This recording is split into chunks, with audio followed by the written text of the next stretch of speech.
During the following program, look for NOVA's web markers which lead you to more information at our website. Tonight on NOVA, descend into the abyss, where volcanic chimneys billow scalding acidic plumes and give rise to an intriguing world of ocean life.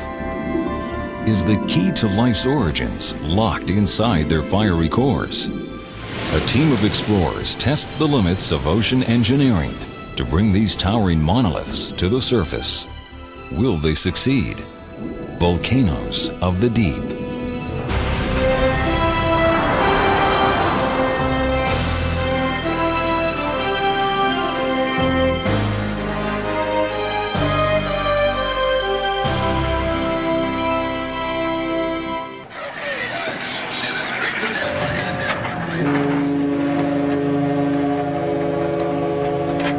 Daybreak in Astoria, Oregon. The RV Atlantis, one of the world's most sophisticated research vessels, sets sail for waters 200 miles off the Pacific coast.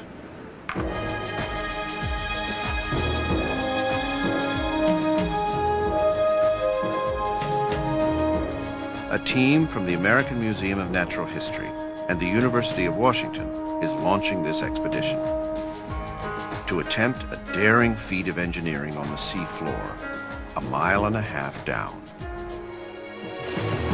Their purpose? To delve as never before into the wonders of deep-sea volcanoes. Towering volcanic chimneys, covered with animals unlike any other, were discovered only 20 years ago. And this newly revealed world inspired one oceanographer with the bold idea of trying to raise these massive structures to the surface. I joke about this program being a bit of a harebrained idea because when it first came to me, I kind of laughingly dismissed it. But it's not. It's not at all. We must examine in detail how volcanoes can support life on this planet. It's an ancient process. It's a potential site where life may have originated. It's also a habitat which might be emulated on other planets where life may have evolved or may have taken refuge. For all those reasons, there's nothing harebrained about this. It just seemed harebrained at the beginning. It also seemed impossible. Turn right. But now, undersea robots make this risky venture conceivable. The team first must map in precise detail the volcanic seabed far below.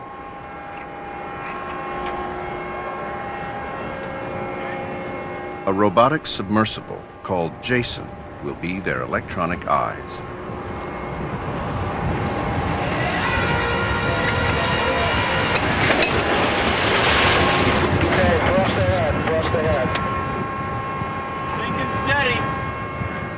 Jason trails behind it a steel-armored fiber-optic cable, its communication link to the ship.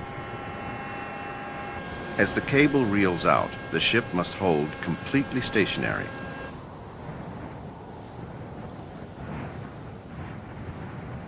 Navigating by GPS, a computer controls the ship's propellers, keeping it within a few meters of the target. Bridge control van. Good. We need to flip the switch down here just before you engage the auto position. The center of activity on this vast research vessel is a cramped and steamy room packed with engineers and scientists. How high are we off the bottom now? 5 meters. 5 meters. This is mission control for Jason operations. Could you zoom in, Dave, now? The robot, now on the sea floor, is piloted towards the chimneys. And all are eager for their first glimpse of a hidden volcanic world.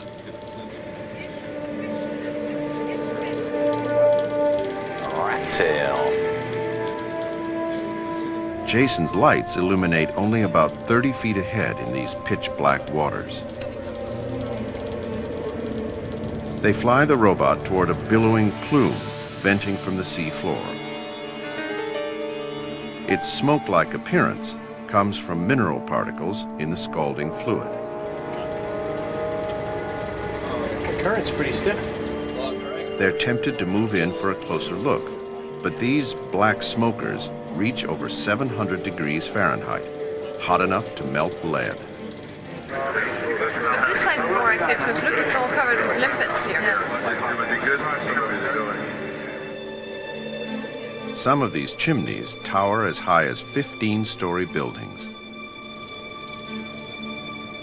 And though sunlight never reaches them, they are blanketed with life. It's part of this mystery about this environment is that you go through the really dark water where you don't expect to find much. And then suddenly you start seeing life, and it's life that's very beautiful because it is very bright and luminescent, and also very striking because it doesn't look like anything that we're used to. With a pool underneath, that's why you see the reflection. For the past 10 years, geologist Veronique Robigoux has struggled with the question of how these chimneys grow and sustain such a wealth of unusual creatures.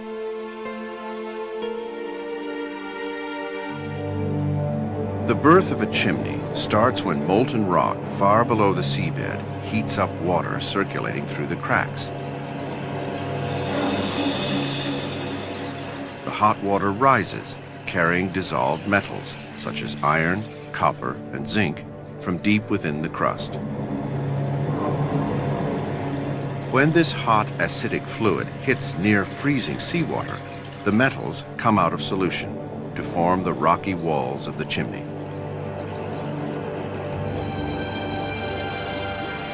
The hot, or hydrothermal fluids that build these structures are also vital to the life that thrives here. They're really a living system, and we know now that these rocks are full of life, which we don't have access to by just sampling the surface ever. And so the only way to really understand the pattern of the life associated with the pattern of the flows and the pattern of the minerals inside the rock is going to bring one back, an entire structure. We've been, in a way, dreaming about doing this for several years now.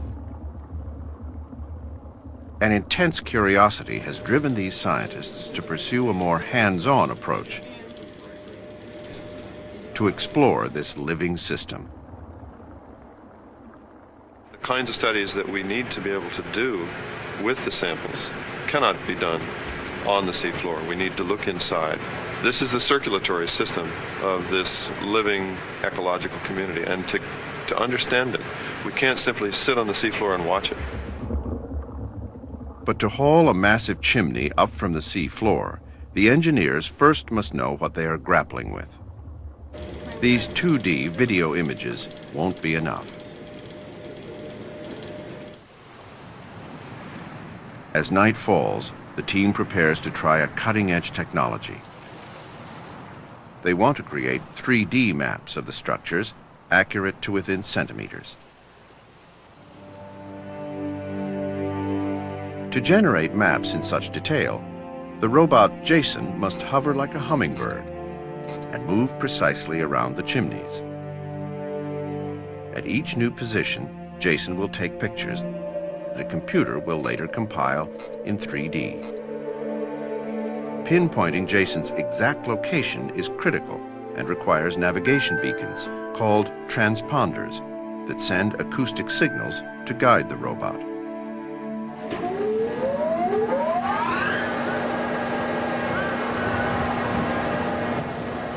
The transponders are dropped to the sea floor in a special carrying cage.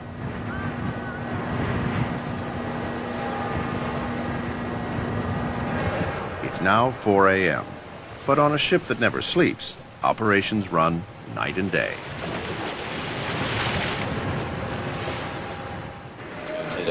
Bingo. Okay, we're there. With their new navigation equipment, they no longer need the joystick to pilot Jason. Pat, are you in auto right now? Do you want me to go in auto? Yeah. You got it. Now, a computer program has control of the robot. Jason begins taking sonar scans of the chimneys. Oh man, look at the profile. awesome. as well as stereo, video, and digital photographs. To complete the 3D imaging, the robot and the scientists work around the clock. A week later, with tens of thousands of digital photos, a seascape of the ocean floor is stitched together. So dark is this undersea terrain that wide expanses like this have never been seen before. From the composite pictures, individual chimneys can be studied in detail. On the ship's main deck, computers churn through millions of sonar data points to create a 3D map. Although the first image is something only a computer scientist could love. Yeah, that's looking almost behind the vehicle. Look, we're stopping at each meter and we're scanning. Oh, man. Now we just got to make it look like something so someone else will believe us. That's right.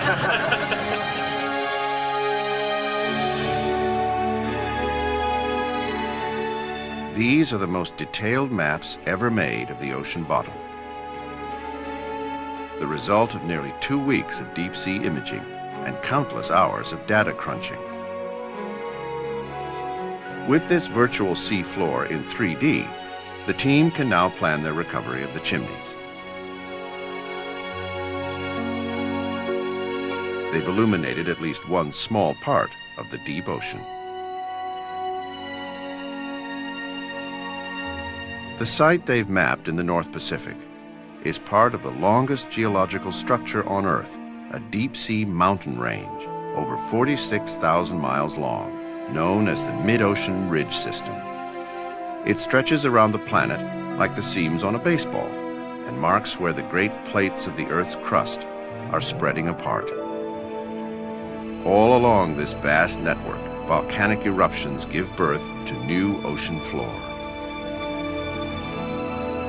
And molten rock deep under the seabed creates the scalding black smokers that stream from vents and chimneys. But only a tiny fraction of this ocean inferno has ever been explored.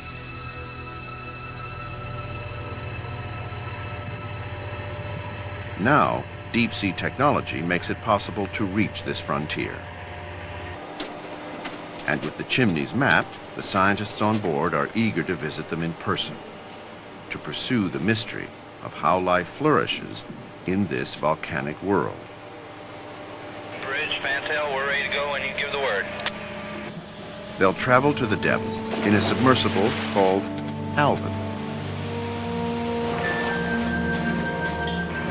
Take tension, unlatch, lower when ready.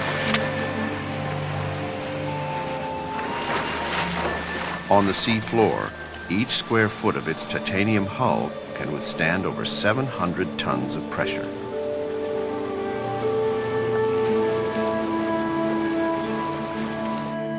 For biologist Chuck Fisher and pilot Pat Hickey, the descent will take over an hour. Plenty of time for anticipation. You know you're going someplace that few people have ever gone, often places where no one has gone before. And so that's a very real excitement that you have with you the whole time.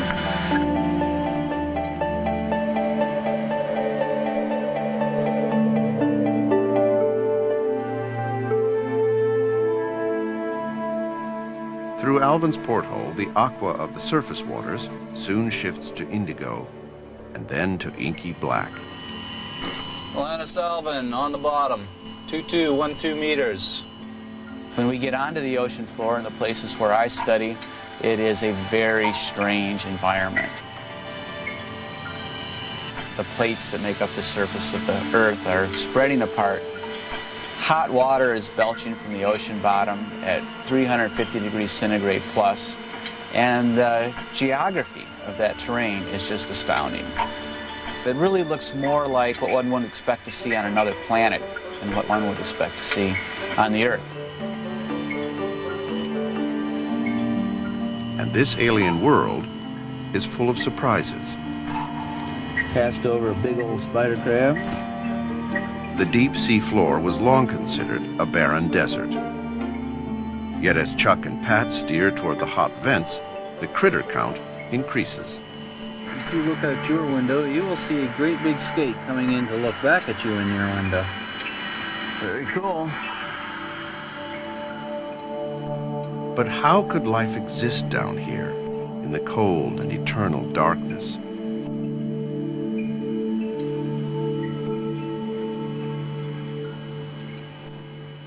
Once, scientists assumed that any animals on the sea floor had to depend on food drifting down from the surface. But there is not nearly enough to explain the wealth of life found at hot vents, like the lush mats of tube worms. Hey, Pat, what I'm looking for here is a nice clump of young tube worms. Tube worms are Chuck Fisher's passion. These animals are unlike any other. And when first discovered, scientists couldn't imagine what or how they ate. They have no mouths or stomachs. Yet these creatures thrive wherever cracks on the seafloor release hydrogen sulfide, a product of volcanic activity. This caustic acid pours from the chimneys, often called sulfide structures. Weight 270, driving to S&M. Chuck and Pat fly to a 60-foot tall chimney called Smoke and Mirrors, named for its billowing plumes and shimmering water. It's blanketed with tube worms. Here comes Alvin for a gentle little grab. Grabbing these slippery creatures with a robotic claw is painstaking work. It doesn't take a real firm grip. Oh, that's a good one. That was great. That's all we need. They've spent hours huddled in this 6-foot diameter sphere. Wow. Ready for a stretch. Atlantis Alvin ready to come up. Excellent dive, Pat. Went well. Pat releases the ballast that has kept them on the sea floor, and they prepare for the long ascent. We're off the bottom. We're on our way home.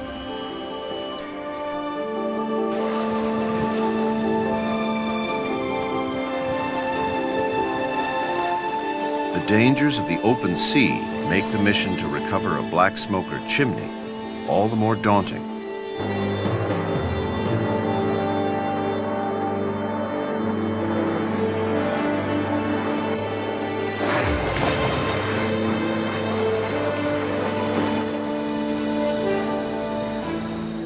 Even the routine recovery of a submersible is fraught with peril.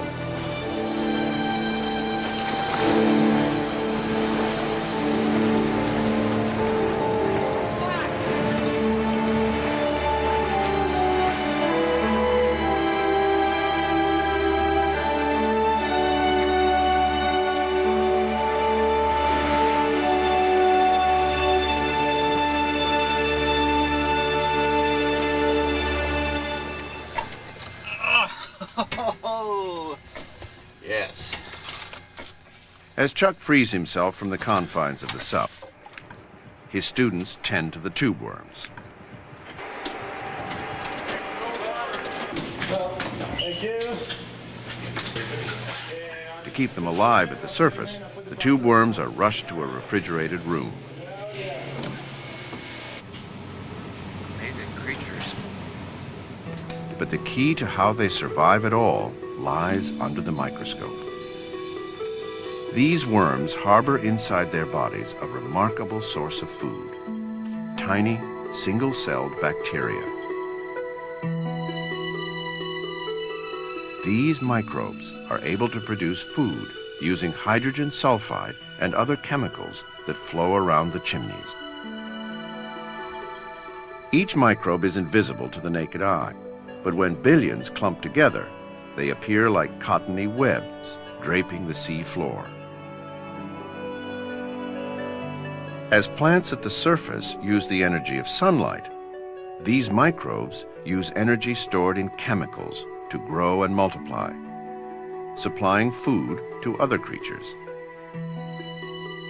Their discovery in the deep nearly 20 years ago stunned scientists. We just didn't think very much about perhaps microbial chemosynthesis being the base of a major food chain.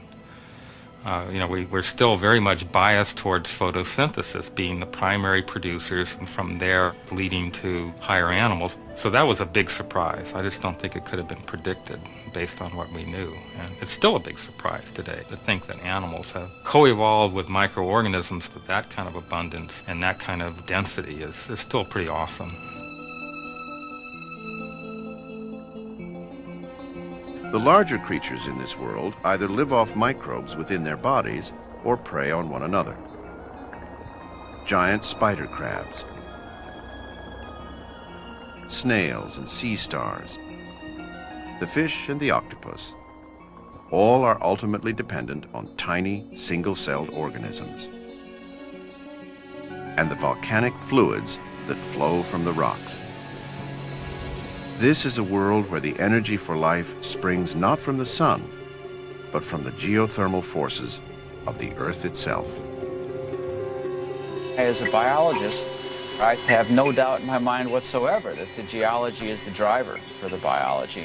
And in fact, even the structure of the rocks that are in the chimneys are going to determine the type of fauna you find on top of the chimneys. The best way to explore the links between biology and geology may be to bring a chimney to the surface, not just to understand life here today, but also the possible roots of life nearly 4 billion years ago. The origin of life question was perhaps the most important question that came out of the discovery of the vents. The idea that environments like this that can support microbial life could be very, very ancient and could resemble the first ecosystems on Earth. When life took hold on the planet around 4 billion years ago, there was a vast network of hydrothermal vents, perhaps providing the geochemical energy to spawn and support life. There is now evidence that the surface of this early Earth was bombarded by meteors and asteroids. The safest harbor for life may have been in the deep.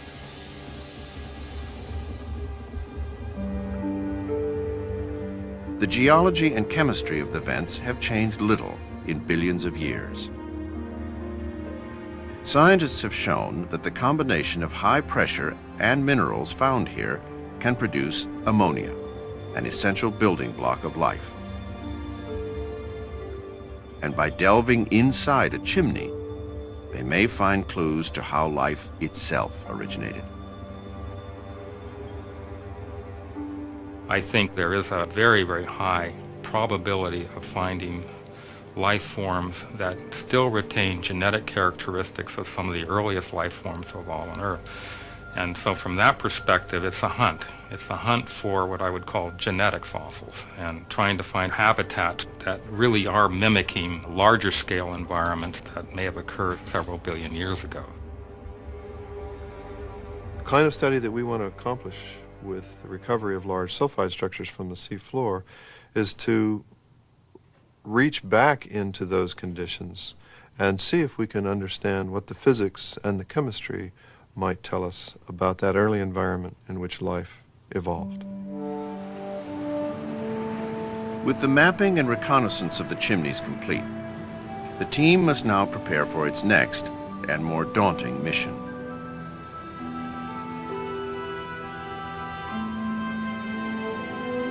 As these scientists know, the challenges of working in the ocean are as great as its mysteries.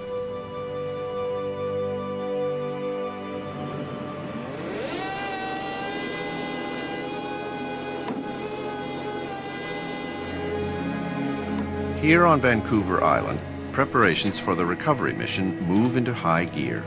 Okay, Bob, can you give me the compensation pressures, please?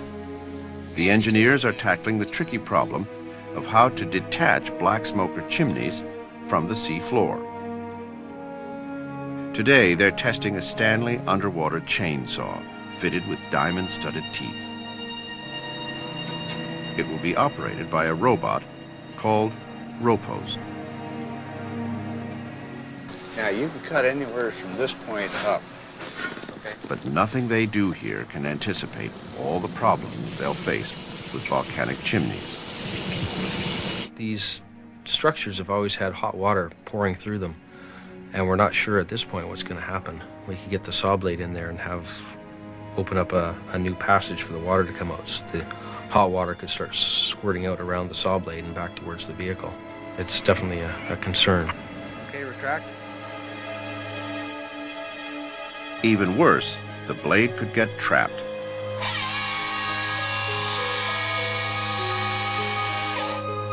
And the destabilized chimney could come crashing down on the robot. A lot of times it's the things you don't really think about that catch you. From the time we start one of these operations till it's actually secured on the deck, we're going to be nervous about it because there's so many unknowns we're dealing with. But that's the way it is at going to sea, and we keep plugging. We never give up until we have to come back to port. From the time they set sail, the team will have 3 weeks to bring the chimneys to the surface. This certainly must be one of the most ambitious expeditions that the museum has ever mounted.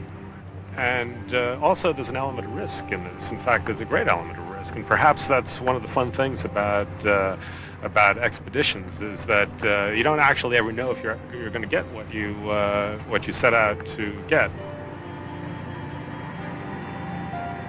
As night falls, they navigate their way through Puget Sound and into the North Pacific.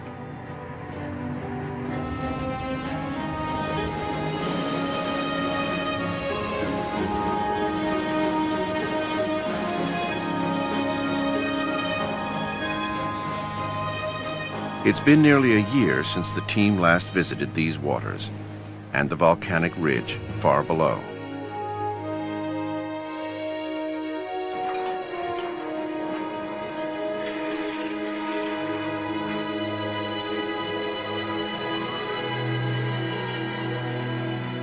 During this time, the seafloor could have changed drastically.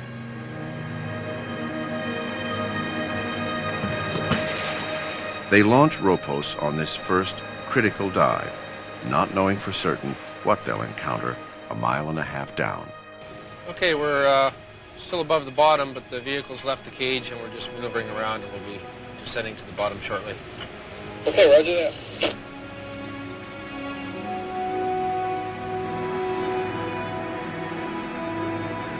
I bet you this is that little basin. Flying toward the heart of the chimney field, they are on the lookout for familiar terrain. Okay, we can see Faulty Towers. It's just coming into view. There should be a marker. Okay, that means if we turn to the right, if we turn west, we should see Twin Peaks. Yep, this is it. So it's right across over there.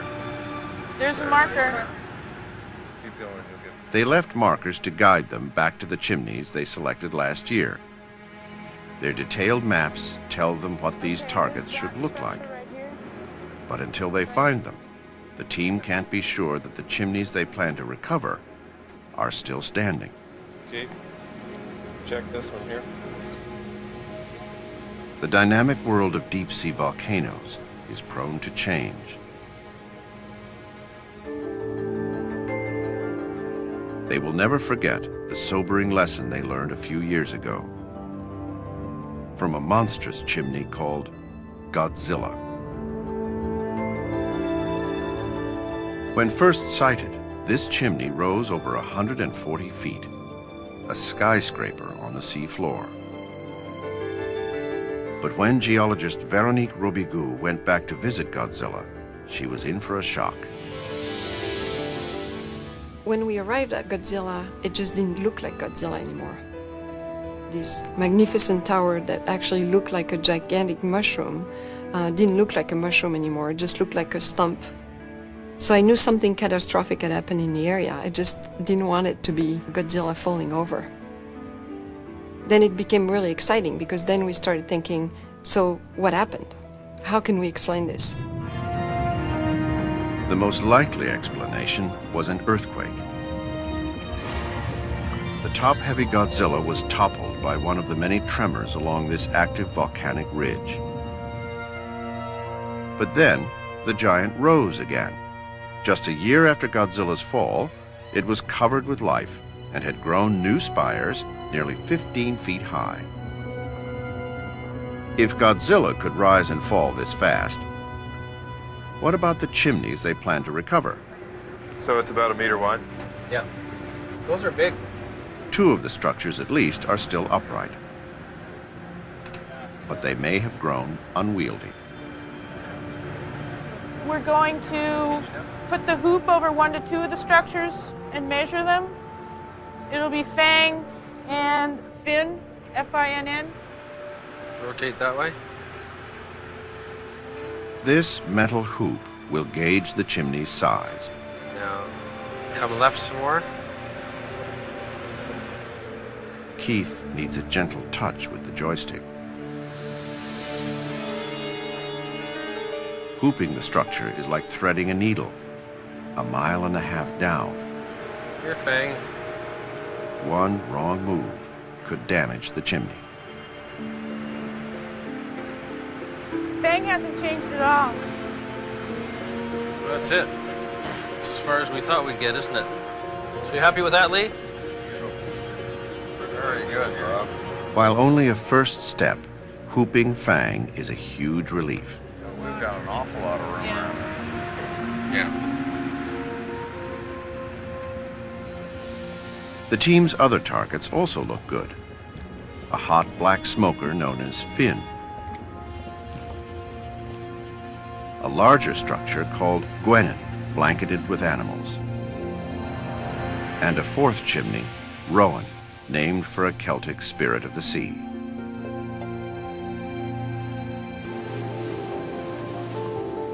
In the morning, a new ship arrives on the scene. The John P. Tully, a Canadian Coast Guard vessel. A massive winch and pulley system at the ship's stern will be used to haul the chimneys from the sea floor.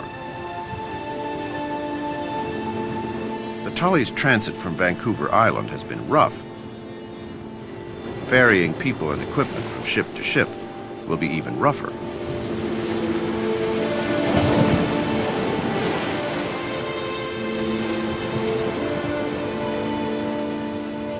Strong winds and wild seas are the greatest threat to this mission. And now there are gusts up to 30 knots.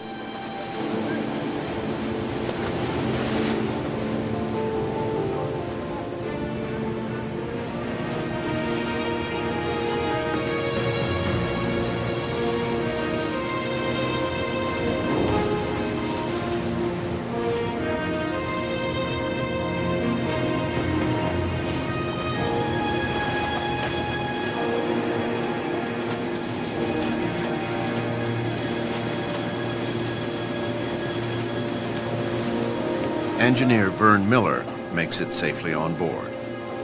But the storm still endangers the team's carefully laid plans. First, they intend to capture each chimney within a metal cage. This cage holds a loose steel cable that can be cinched up like a lasso. The robot will then saw the chimney from various angles until it is weak enough to break off. Finally, a line will be floated to the surface so that the structure can be pulled from the sea floor. But plenty of things can go wrong. The line for the recovery is over 8,000 feet long, and one small snare could wreak havoc. These plastic fasteners should prevent tangles. They'll break one by one when the line is pulled from the basket. Packing the line will take nearly 10 hours. But waiting for calm seas could take even longer. What do you see in that weather map? I don't see I don't see any improvement. No, I don't either. Are you willing to hold? Okay, I think we should. So do I. While concerned about losing time, they hold operations as the storm rages on.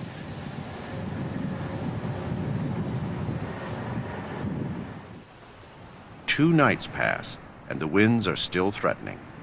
Time is running out. They have to begin. They lower a cage designed to capture the first chimney. It travels down, suspended beneath Ropos.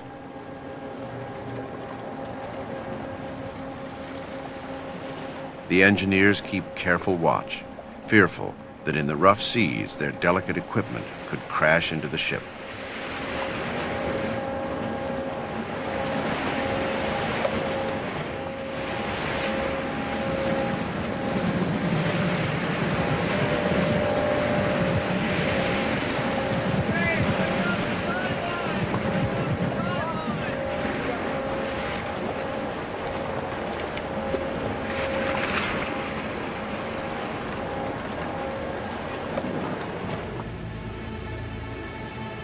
Okay, I'm facing east now. 2 hours later, Keith Shepard has the chimney, called Fang, lined up. Can you swing that more to the center? Okay.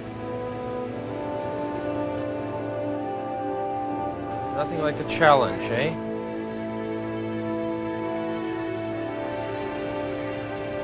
Looks pretty good there, Bob. Ropos moves in to tighten the cable. With its left claw, the robot grasps the cage for support. Okay, arm man. And pulls the cable taut with its right. Try and get it in the big gruncher there. There we go. In the control room with Keith, Bob Holland is in charge of the dexterous pulling.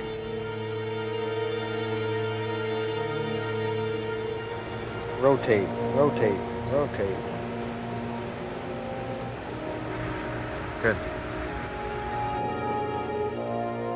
Once the cable is secured, they can move ahead with the sawing.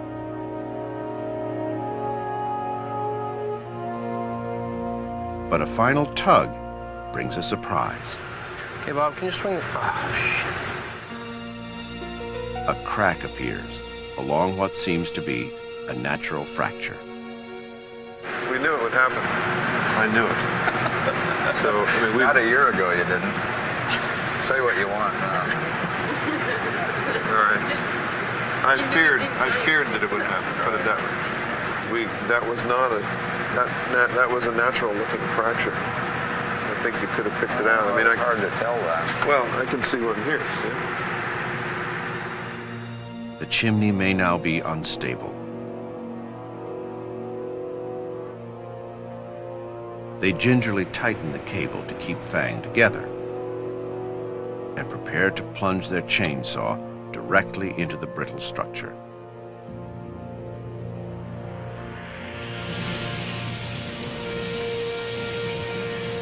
Scalding fluid jets out, but the blade keeps moving. Smoking. Should try a bit of slew? They cut from various angles, well below the crack, without the chimney toppling. But no one can predict how Fang will hold up when they try to pull it from the sea floor. A scientist can go out and observe something and come back with all kinds of information, and he's succeeded. An engineer goes out with a goal to bring something back, and if he doesn't bring it back, he hasn't succeeded. And when you go out and try and get something you don't know what it is, there's a lot more risk of failure. The time has come to take the risk. With this 8,000-foot line, they'll try to haul Fang to the surface. Operations switch over to the second ship, the John P. Tully, Small boat, are you going to want us to drop where you a Lee line, and the or other you engineers wanna pass wait. up the end of the nylon? Floats have brought the line to the surface, and a Zodiac retrieves it from the waves.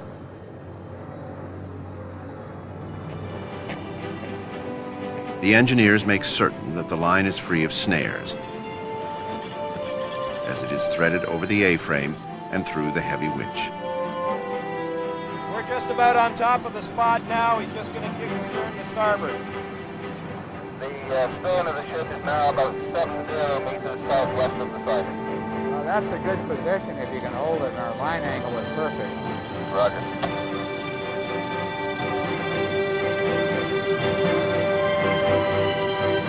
This is the fantail of the Tully. The unit is 1,000 feet below us now. Roger.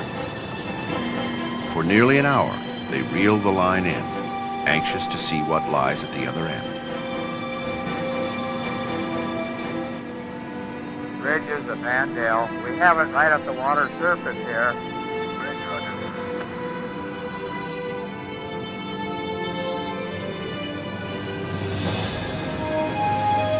It's really precarious. It's incredible.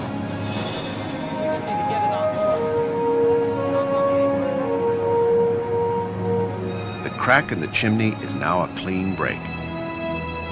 But two large pieces are still intact. Slack off, Vern. Okay, rotate it around, rotate it. Up. Hold it. Slack off. Okay, let this one slack. Rotate your end around. Let's just bring it down there.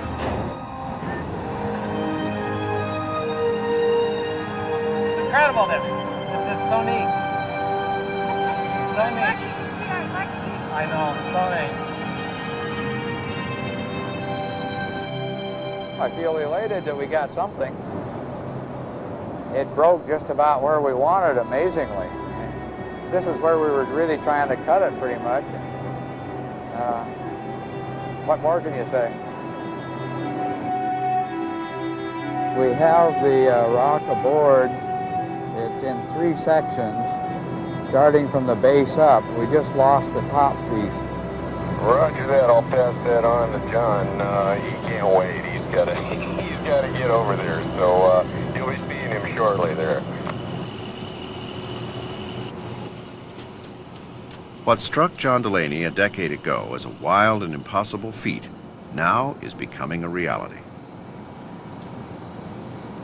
And bringing Fang to the surface is just the beginning. This relatively small chimney was always intended as a test case. It's okay, yeah, it's okay. It's a good start. It's a good start. There are 3 more structures still waiting on the seafloor far below. Rowan will be next.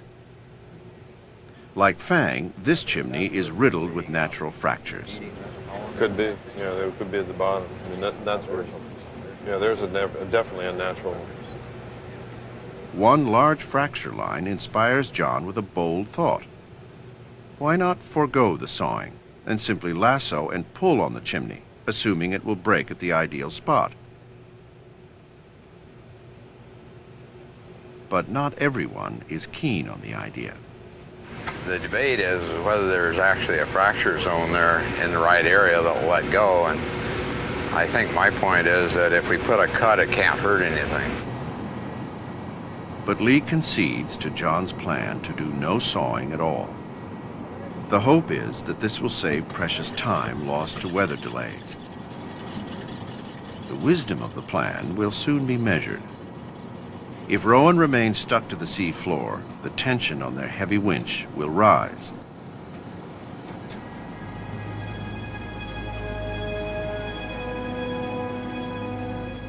Tully Bridge, this is a fantail. We have about 12,000 pounds tension on it now, and we're just slowly building it, very smooth. Roger that. Roger that. As they reel the line in, their own tension builds.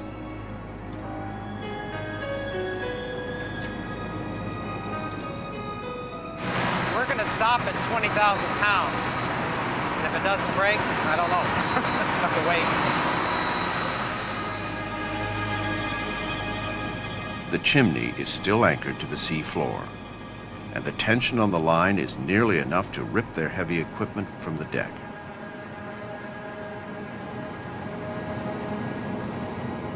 Unless it breaks loose at this, I wouldn't want to go much higher. And we're going to have to decide whether to send the line cutter down or not pretty soon here.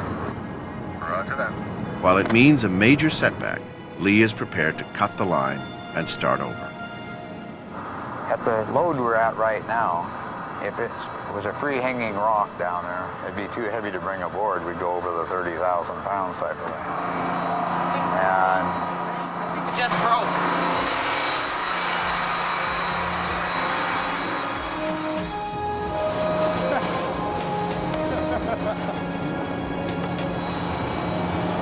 It came loose and it's coming up. Okay. You're the luckiest bastard. Rowan has broken free from the sea floor. One hurdle is passed, but what lies ahead will not be simple. They appear to have a multi-ton chimney on their line, and no one knows how difficult it will be to handle. Here it comes. Here it comes. here it is in sight, right at the surface. We got multiple pieces. Look at the smoke coming out. Okay, steady it up. At the surface, two huge pieces of rowan hang from what seems a fragile thread. I would think we might be better to get on the wire. I wouldn't get on that one because you may pull it off. One slip, and this precious haul could plunge back to the depths.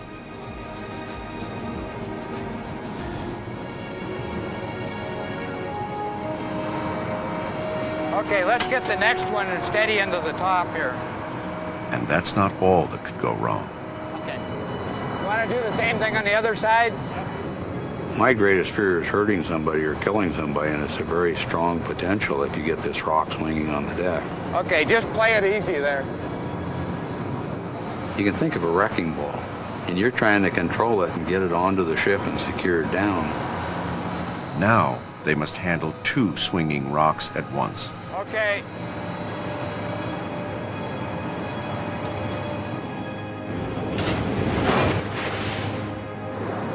That's incredible. Even after traveling through 1.5 miles of ocean water, Rowan is steaming at nearly 200 degrees Fahrenheit. Its surface is covered with tube worms, some still alive. Its interior is filled with billions of microbes. We will have more samples, better collected samples, and better analyzed samples from these structures than we've ever had before. That has, for me, the same kind of fascination and sense of discovery and exploration that I would have if I got to go to Mars and drill, let's say, a kilometer down into the regolith and look for water and life there. I have the same kind of excitement that I'm going to find something really different and something that's going to be, a profound importance in understanding how life originated and how life evolved. While the scientists have their samples, no one wants to endure the same uncertainty again. The team will no longer count on natural fractures. The remaining chimneys will face the chainsaw. At nearly 600 degrees Fahrenheit, Finn is the hottest black smoker they will target. Sawing this chimney creates a new passage for scalding water. The geologists know that the hotter the chimney, the more fragile it should be.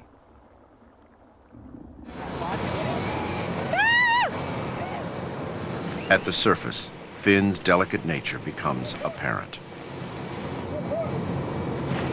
The whole thing fell apart.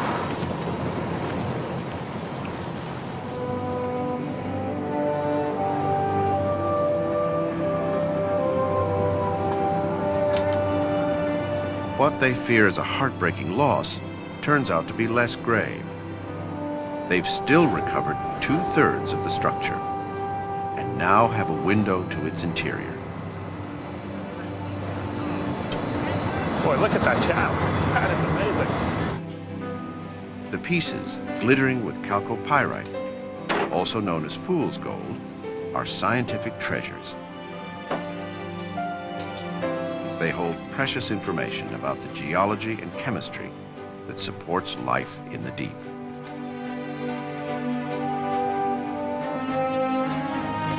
The next morning, in the final hours of the cruise, the fourth chimney, Gwenin, emerges steaming without a hitch.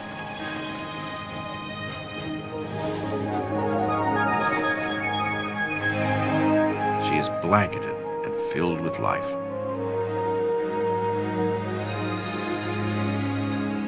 It's a fitting end to a journey of great travails, but even greater success for scientist and engineer alike. I think we've gotten, scientifically, we've gotten absolutely everything we wanted. 4 for 4, that's pretty good odds.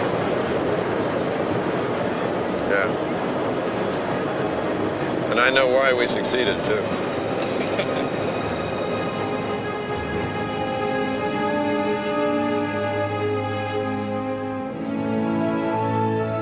This is just the start of wide-ranging research into these remarkable habitats from the sea floor, and a first step in bringing these structures and the stories they tell to the public.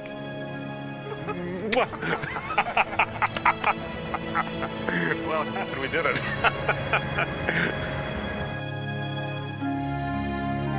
After they are thoroughly studied, the chimneys will travel to New York City, to the American Museum of Natural History, for permanent display. It is not just the powerful science to be done, but the idea of bringing it home to people to understand why we do what we do, what the questions are we were asking, and what the answers may be in our best imagination. And with a structure from the seafloor, we can begin to tell the story about how the Earth works and how volcanoes can support life. So the recovery of the object is the beginning of telling the story and the beginning of doing the research. It's not the end.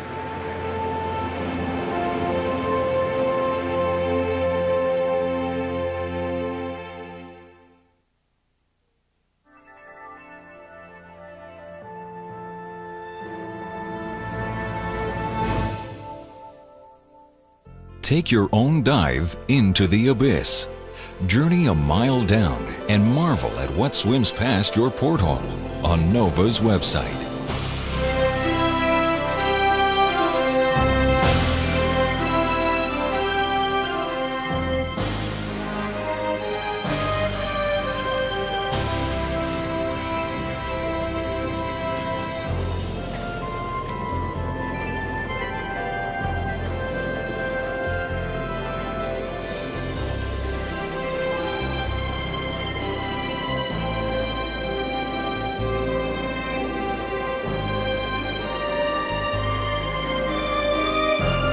To order this show for $19.95 plus shipping and handling, call 1-800-255-9424. And to learn more about how science can solve the mysteries of our world, ask about our many other NOVA videos.